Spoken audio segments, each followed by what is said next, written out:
یہ جو حالات ہم بتا رہے ہیں کہ آج یہ ہوا ہے، ہم کس سے پوچھیں؟ ایک وقت پہ مشرف نے کہا تھا کہ میں وہاں سے ایڈ کروں گا مفتی کو، تو آج جو رو رہے ہو نا، یہ اس پوائنٹ تھا۔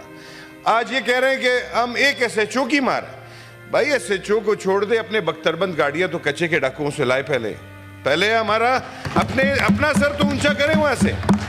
12 سے 12 13 پولیس کو قتل کر رہے ہیں، آپ لوگ کیا کر رہے ہو؟ چلو بلوچستان کو تو چھوڑ دو، وہ تو ان کے ہاتھ میں ہی نہیں ہے سر، اس پہ میں یہ بات کبھی بھی نہیں کرنا چاہوں گا۔ آپ نے اگر بلوچستان کو بولی صاحب نے کہا نا کہ اعتبار، نواب نوروز خان کو پہاڑ سے قرآن شریف پہ اتارا، اس کے بعد اس کو اور اس کے بیٹے کو پھانسی دی گئی، تو آپ پہ اعتبار کریں؟ قرآن کے اوپر کیا چیز رہتی ہے کہ ہم آپ پہ اعتبار کریں؟ السلام علیکم میرے سادہ اور میرے سمجھدار پاکستانیوں، میں ہوں محمد صلاح الدین۔ اپنی بات کا آغاز کرنے سے پہلے میں رب جلیل کے حضور دعا کرتا ہوں کہ اللہ پاک پاکستان کے فیصلہ سازوں کے دلوں میں میرے سادہ سے پاکستانیوں کے لیے تھوڑی سی نرمی پیدا کر دے۔ بلوچستان کا ایک افسوسناک واقعہ وہاں پر پیش آیا، 2-3 واقعات وہاں پر افسوسناک پیش آئے، اور اس کے اوپر کیونکہ مجھے بہت سے میسیجز آ رہے تھے، لوگ یہ کہہ رہے تھے کہ آپ اس پر بات نہیں کر رہے ہیں اور آپ کا ویلاگ نہیں آ رہا، تو ہمیں اس پر بتائیے۔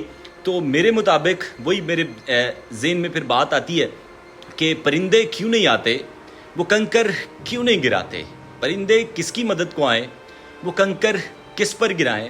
کیونکہ مقتول کا بھی وہی نعرہ، قاتل کا جو نعرہ، مقتول بھی اللہ اکبر پکارے، قاتل بھی اللہ اکبر پکارے، تو پرندے کس کی مدد کو آئیں، وہ کنکر کس پر گرائیں؟ ان شارٹ میں آپ کو بتا دیتا ہوں کہ ساری باتیں تو آپ نے سن رکھی ہوں گی جو اس ٹائم بلوچستان میں معاملات چل رہے ہیں۔ اب حل کی طرف آپ کو بتاتا ہوں کہ اس کا حل کیا ہے۔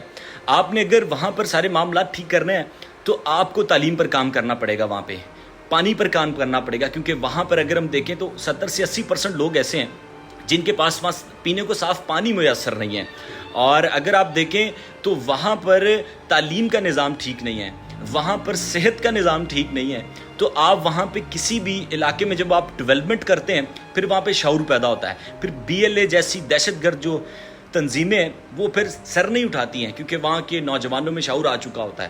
اور یہی وہ لوگ ہیں جو نہ اشنوب کے ساتھی، نہ ہنومان کے دوست، نہ یہ الہاد کے حامی، نہ یہ قرآن کے دوست۔ یہ وہ لوگ ہیں جو سکوں کی چھنکتی ہوئی چھنکاروں میں اپنی ماں کو بھی لے آتے ہیں بازاروں میں۔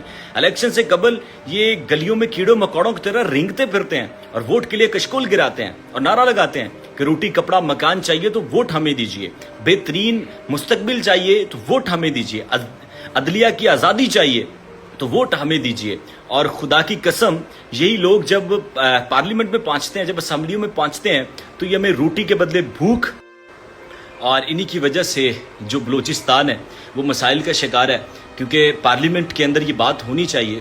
پارلیمنٹ کیونکہ ایک ایسا نظام ہے جہاں پر پاکستان کے فیصلہ ساز بیٹھتے ہیں، جو وہاں سے ہی قانون سازی ہو سکتی ہے، اور وہاں پہ ہمارے لوگ خاموش کیوں ہیں؟ جیسے میں نے کہا یہی وہ ہے۔ اور اس کے بعد میری ایک اور چیز ذہن میں آتی ہے کہ وہ کہتے ہیں نہ کسی رہبر نہ کسی راہ گزر سے نکلے گا، ہمارے پاؤں کا کانٹا ہم ہی سے نکلے گا۔